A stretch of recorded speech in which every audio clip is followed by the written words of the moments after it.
Hidayat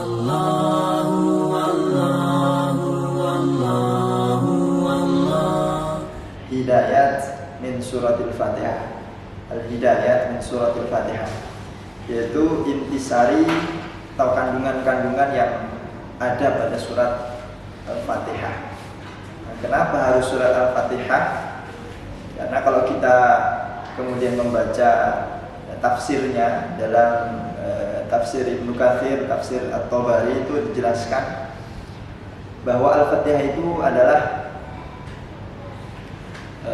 surat yang paling inti dalam Al-Quran, surat pembuka, surat paling inti, dan surat yang paling menyerap seluruh isi kandungan Al-Quran. Jadi 30 juz, 114 ayat, sekitar 114 surat dan sekitar 6 ribuan sekian ayat itu terkandung diringkas dalam 7 ayat surat Al-Fatihah.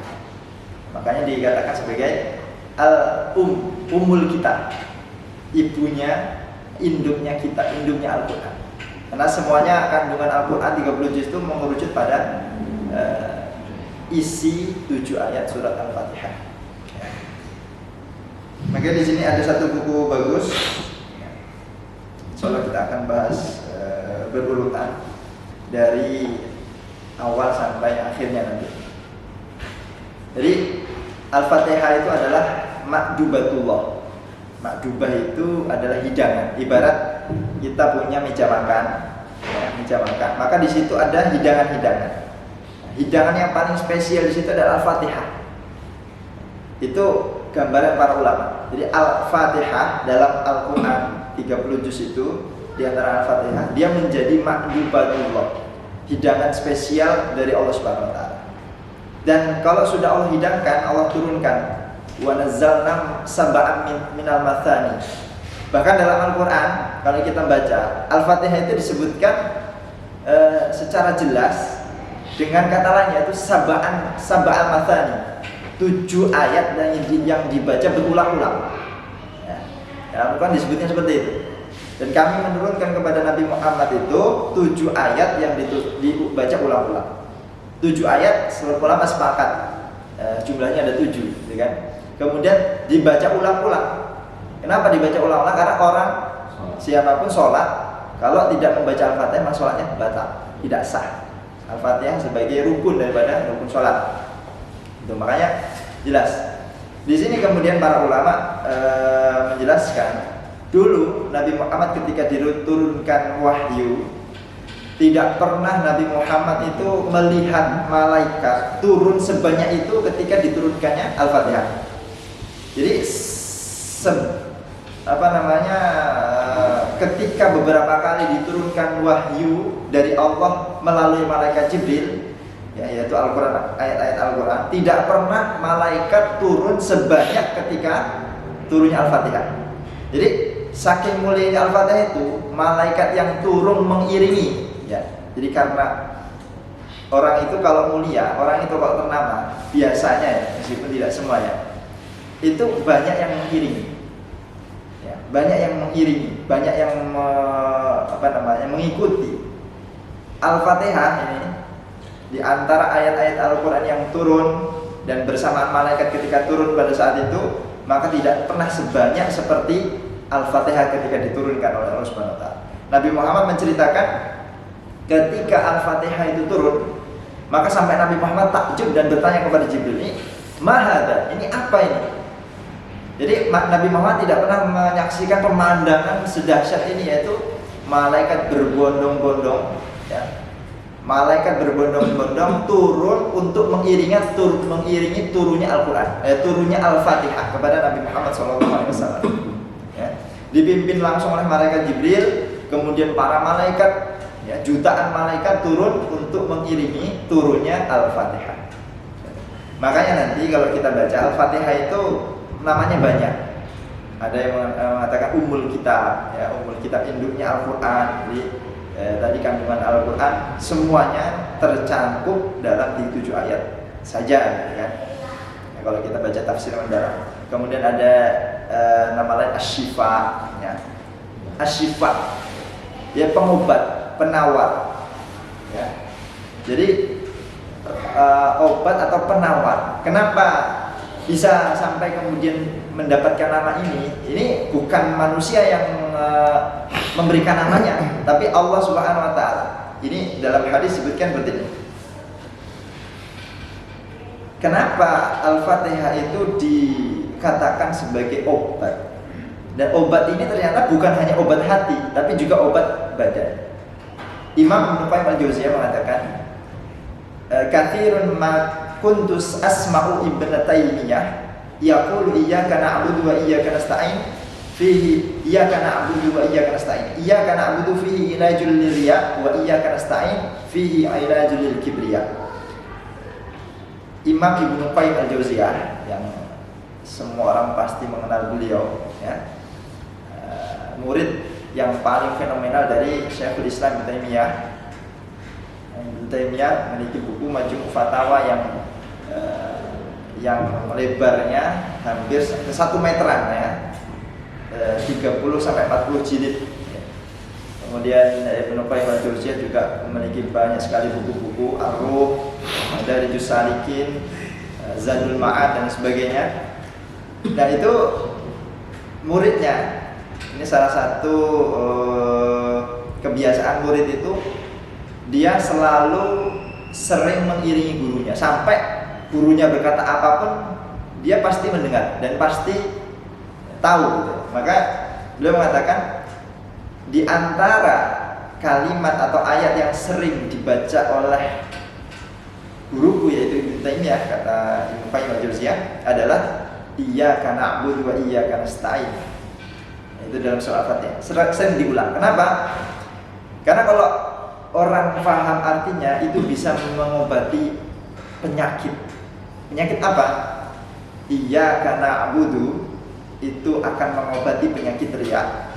Wa iyyaka nasta'in itu akan mengobati penyakit sombong. Ini bagi mungkin orang yang nggak paham bahasa Arab, nggak tahu bahasa Arab, coba lihat terjemahan. Sekilas terjemahannya kita baca iyyaka na'budu, kepadamulah, hanya kepadamulah wahai Rabb kami beribadah. Wa iyyaka nasta'in, dan hanya kepadamulah ya Rabb kami meminta pertolongan.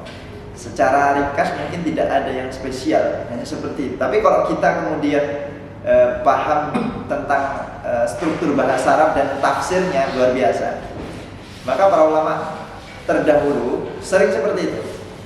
Dari sini kemudian kita paham bahwa ayat Al-Quran ataupun zikir-zikir apapun yang diajarkan oleh Nabi Muhammad SAW itu akan lebih berdampak, akan lebih berkhasiat manakala dibacanya dengan satu yakin, yang kedua thiqah, jujur kepada Allah Subhanahu wa taala. Contoh seperti ini. Di zaman sahabat, ini hadisnya hadis Bukhari, ya. Hadisnya hadis Bukhari. Ternyata Al-Fatihah tidak hanya untuk penyakit hati saja, tapi untuk penyakit badan. Hadis Bukhari menyebutkan dahulu wa in kana fil abdan syai'un min al-asqam wal amrad fil Fatihah. Ya, dari sahabat Abu Sa'id Al-Khudri radhiyallahu taala anhu, beliau menceritakan dahulu intolaka nafurun min ashabi Nabi sallallahu alaihi wasallam. Dahulu ada sekelompok sahabat Nabi safar. Jadi di antara sunnah safar itu tidak sendiri, beberapa orang gitu, ya, sehingga bisa diangkat satu sebagai amirnya safar dan beberapa temannya gitu kan sebagai pendampingnya. Ya, maka di antara dahulu ada beberapa dari kalangan sahabat Nabi Shallallahu Alaihi Wasallam itu mengadakan safar sampai tengah jalan perjalanan sebelum sampai ke tempat tujuan. Kalau zaman dulu kan safar di padang pasir, ya, jadi yang menggunakan unta atau kuda yang menempuh perjalanan jauh dan waktunya lama sampai mingguan dan bulanan.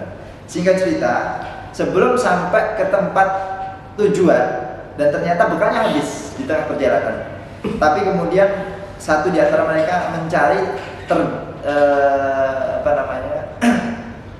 ditemukanlah, ya, agak jauh itu sebuah perkampungan, ya, sebuah perkampungan desa mereka berniat ke sana, barangkali ada yang bisa untuk mereka bantu kepada mereka. Ya. Jadi minta bantuan kepada penduduk desa, barangkali bisa memberikan sepotong 2 potong roti atau seteguk 2 teguk minuman supaya untuk bisa melanjutkan perjalanan. Nah, singkat ceritanya mereka ke sana. Setelah ke sana, ternyata di situ adalah orangnya pelit-pelit. Jadi ketika minta di situ udah menemui kepala kampungnya, ya Roi Suhayi, ya kepala kampungnya udah ditemui. Mungkin kepala desanya lah kalau di sini ya. Ditemui ternyata kepala desanya juga pelit. Akhirnya apa? Dia nggak dapat apa-apa. Akhirnya apa? Pulang. Singkat cerita, tidak lama dari kejadian itu, maka kepala kampungnya, kepala sukunya itu disengat disengat oleh binatang buas. Dia ada yang mengatakan gigitan ular atau kelacengking. Kemudian sudah berupaya untuk mendatangkan tabib dari mana-mana, ternyata nggak ada yang mampu untuk mengobati. Singkat ceritanya, maka salah satu di antara penduduk tadi itu ngomong sama kepala kampungnya, "Duhai Tuan, kenapa kita tidak minta bantuan sama orang tadi? Kayaknya di wajah-wajah orang tadi itu ada yang beda." Nah, ini para ulama menjelaskan, ternyata wajah orang beriman itu berbeda dengan yang lain. Wajah orang yang memiliki karisma itu berbeda dengan orang yang lain. Ya.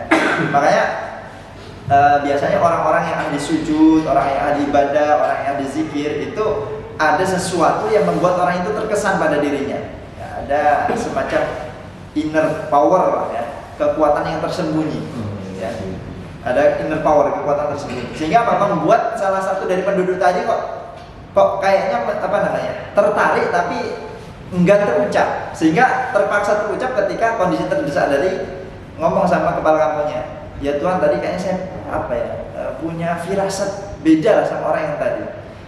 Mengapa kita tidak mencoba untuk minta bantuan mereka? Siapa tahu bisa kan? Karena kita sudah mendatangi tabib-tabib yang ada, ternyata nggak bisa semuanya. Coba." Akhirnya apa? Yaudah coba. Singkat ceritanya kemudian dipanggil. Ada percakapan, "Duhai Tuan, ini kepala kampung tadi barusan tersengat binatang buas. Sudah kami upayakan untuk mendatangkan tabib, tapi satu pun tidak ada yang bisa." Singkat ceritanya, "Mau nggak kamu coba untuk mengobati mereka? Bisa nggak kalian mengobati tuan kami?" Maka salah satu di antara mereka mengatakan, "Naam, saya bisa," dengan PD-nya. Padahal kalau dibaca secara gamblang, secara global semuanya hadisnya ini ternyata sahabat tadi sebenarnya tidak memiliki ilmu tabib. Ya. Kalau kita baca, maka nanti di akhir hadis Nabi sampai tertawa terbahak-bahak. Ya. Jadi sahabat tadi ketika dikasih tawaran, "Kira-kira kalian bisa nggak untuk mengobati tuan kami?" Mereka sebenarnya nggak punya basic ilmu kedokteran, ketabiban itu nggak punya. Tapi dengan PD-nya salah satu di antara mereka mengatakan, "Ya bisa, saya bisa." Maka para sahabat itu yang lain itu sempat tidak percaya. "Masa sih kamu bisa?" Gitu loh. Jadi nggak percaya. Padahal dia itu nggak memiliki basic ilmu kedokteran. Saking PD-nya, karena ini sebenarnya terdesak dia. Karena nggak memiliki makanan untuk bekal untuk melanjutkan perjalanan, akhirnya dia mengiyakan. Tapi dia kemudian mengatakan dengan syarat, "Saya mau mengobati tuanmu dengan syarat saya harus mendapatkan imbalan." Imbalannya apa? Beberapa ekor kambing, ya, dan beberapa ekor kambing dan beberapa makanan untuk kemudian saya bisa melanjutkan perjalanan. Akhirnya sepakat. Sampai kemudian ke tempat tuannya. Awalnya dia bingung mau ngapain, ya, karena dia tidak punya basic kedokteran. Kemudian dia teringat dengan hadis Nabi Muhammad SAW bahwa Al-Fatihah itu sebagai obat. Maka dari situ dia langsung membacakan.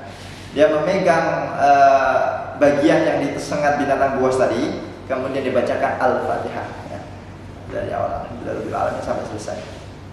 Ini masya Allah dahsyatnya nih. Kita baca hadisnya. Seketika si tuan tadi sembuh, ya, maka orang-orang yang ada takjub. Nah kemudian singkat ceritanya dapat makanan dan beberapa kambing yang tadi dijanjikan. Kemudian salah satu di antara temannya mengatakan, ini kambing untuk apa, makanan untuk apa, gimana. Ada yang usul, ya udah dibagi aja di sini.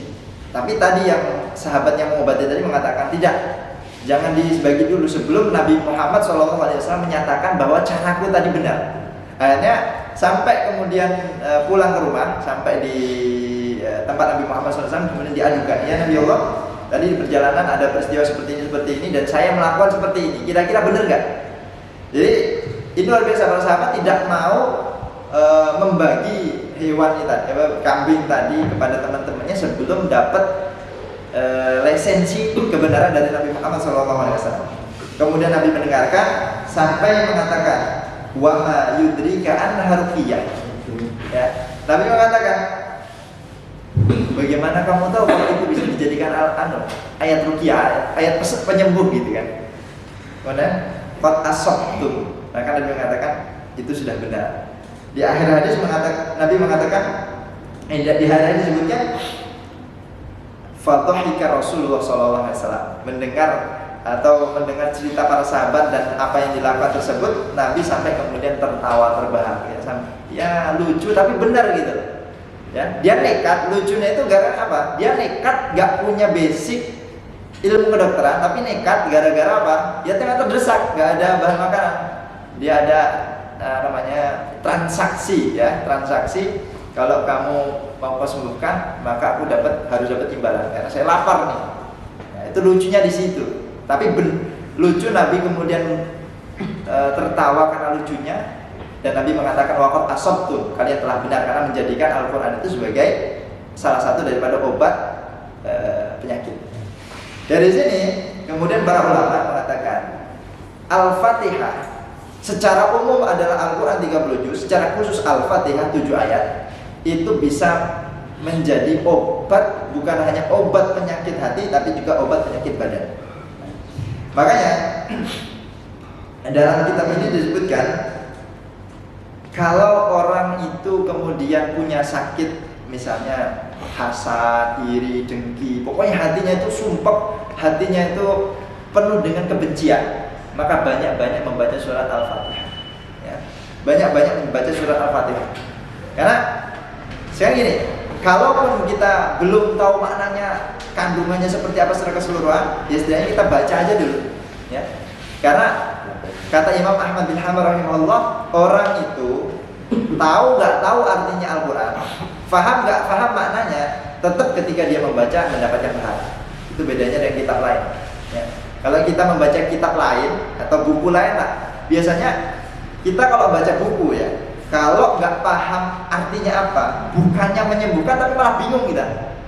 Iya, kalau kita baca buku misalnya, buku tips-tips supaya sukses kita baca, nggak paham kita bahasanya, bukannya akan membuat kita sukses, malah membuat kita bingung, ya. Tapi kalau kita baca Al-Quran, meskipun kita nggak tahu artinya, nggak paham maknanya, begitu kita baca ada ketenangan. Itulah hebatnya Al-Quran, ya. Kata Imam Ahmad seperti itu. Orang meskipun dia nggak tahu artinya, nggak paham maknanya, ketika dia membaca sudah mendapatkan pahala dari Allah Subhanahu Wa Taala, bahkan 10 kali lipat. Karena janji Allah, wal hasanatu bi asyri amsalihha. Setiap satu hurufnya diganjar 10 kali lipat. Sedikit lagi sebelum kami tutup tentang surat Al-Fatihah. Jadi kenapa kemudian 7 ayat ini dijadikan sebagai penawar, ya, dijadikan sebagai penawar? Karena kalau kita lihat sejarahnya Al-Fatihah diturunkan, dari sejak diturunkan saja itu sudah spesial. Diturunkan dari langit, ya, dari langit ke-7. Ketika turun ke bumi itu melewati beberapa langit itu disambut oleh malaikat, sehingga ketika turun ke bumi ada jutaan, bahkan banyak sekali malaikat tak terhitung mengiringi turunnya malaikat. Dan bahkan Nabi Muhammad pada saat itu sampai takjub, sampai heran, ini benar-benar surat istimewa, ya. Sampai kemudian Allah jadikan lewat lisan Rasulnya Al-Fatihah sebagai man la sholata liman la yaqra'u fatihatil kitab.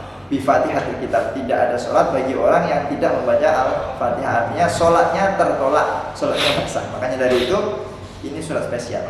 Maka teman-teman sekalian, bisa jadi, bukan bisa jadi, memang banyak benernya di antara teman-teman kita mungkin yang mungkin kita sendiri tidak mempraktekannya ya, ketika sebelum memulai acara, menyudahi acara, mereka teman-teman kita yang nahdien itu kan sering membaca Al-Fatihah itu kan. Itu memang sebenarnya seperti itu. Kalau bahasa sakral itu ngalah barokah. Kalau bahasa kita ya supaya acaranya lancar, harusnya kita juga seperti itu. Ya supaya acara kita lancar, kita awal dengan Al-Fatihah.